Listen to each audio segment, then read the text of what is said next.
Sa pagpapatuloy ng pagdinig ng Subcommittee on Penal Laws, inihiwalay ang definisyon ng qualified piracy mula sa mutiny at mas pinalawak ang mga probisyon kaugnay dito. Ang detalye ihahatid ni Faith Santiago live mula sa Batasang Pambansa. Faith? Tama ka dyan, Sofia. Pinag-usapan ngayong araw ang qualified mutiny kung saan layong i-streamline ang mga kondisyong nasasaklaw nito.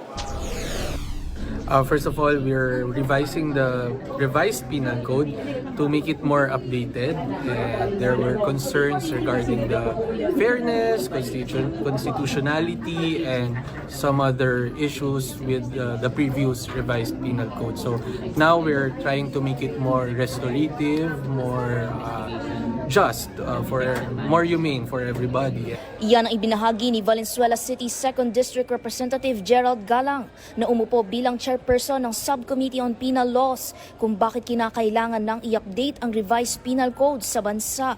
Matapos paghiwalayin ang qualified piracy mula sa qualified mutiny sa Article 117 ng revised penal code Book 2 kahapon, tinalakay naman ang mga probisyon sa ilalim nito na ayon kay University of the Philippines Institute of Government and Law Reform Attorney Neil Borja ay may iba't ibang sirkumstansya kung saan ang number 1 at 2 ay malinaw na kaugnay sa piracy, habang ang ikatlo naman ay nangangailangan ng indikasyon at klasifikasyon kung sino ang nagsasagawa ng krimen. Mungkahi ni Attorney Noliver Barido ng Public Attorney's Office, maaaring i-adopt ang circumstances 1 at 3 sa panahong kunin ng mutineers ang kontrol ng isang vessel sa pamamagitan ng pamimilit at iba pang paraan ng intimidation, habang ang number 3 naman ay dadagdagan ng indikasyon na nagaganap ito sa panahon ng mutiny. Tugon naman ng Department of Justice, kinakailangan nitong pag-usapan ang mga gagamiting salita na uugnay sa qualified mutiny at saka ipapasa ang language wording sa subcommittee.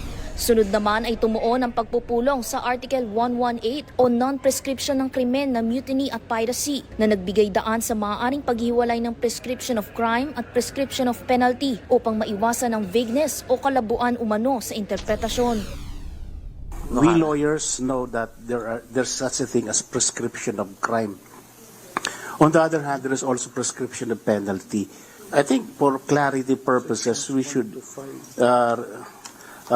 be specific that we are referring to prescription of crime. So the use of the word prescription is too vague.